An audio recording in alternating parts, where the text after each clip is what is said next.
maybe let me ask you about these trade restrictions that Mr. Trump is trying to bring up and what we've also learned through them, right? I mean, this whole Yeah, it's really fascinating right now that the US is using tariffs, which, the classical way of using tariffs is to say we are going to grow strategic industries or very important because of political constituencies, we need to protect certain markets because we need to make sure that right, domestically our farmers don't lose out because otherwise we're going to lose power, blah, right. blah, blah, right? So you use it as an instrument that is very detailed in very specific sectors. Mr. Trump has started to use those as basically a form of sanctions light.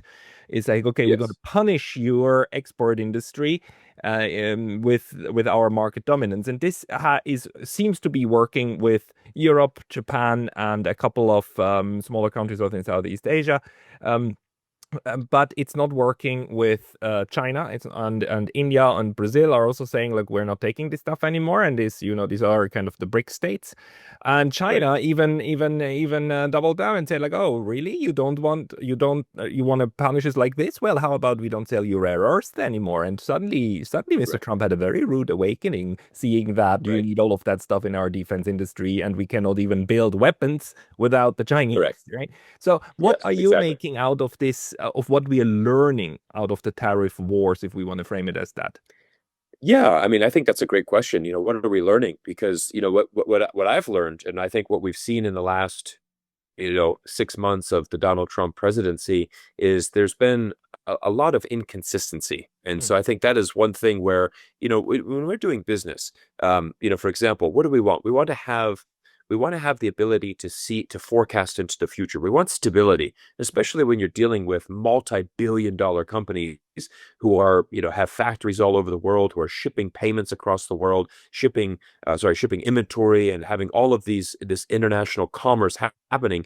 You want to be able to see what will the future be like. And I think with Trump and this on again, off again tariff is that it's provided a lot of insecurity for the future and a lot of instability. And I think that is really a very difficult environment to do business in. And I think you've started to see a lot of American companies, for example, they've started to pull their guidance, for quarter two, quarter three, and they've said, look, we can't issue guidance right now because we don't know what the actual tariffs are going to be. We don't know how this is going to, influence our business. For example, Ford Motor Company, they have paid around 800, I think it was it million, $800 million in tariffs so far this last quarter. I just saw a tweet from Mike Pence, the former vice president. Let me just look this up real quick. And so, I mean, he had talked about, yeah, so Ford paid 800 million in tariff costs over 3 months, despite building most of its cars in America. So, you start seeing, that's a tremendous influence to your bottom line, right? I mean, and so again, all of a sudden there's an $800 million cost that Ford has to bear.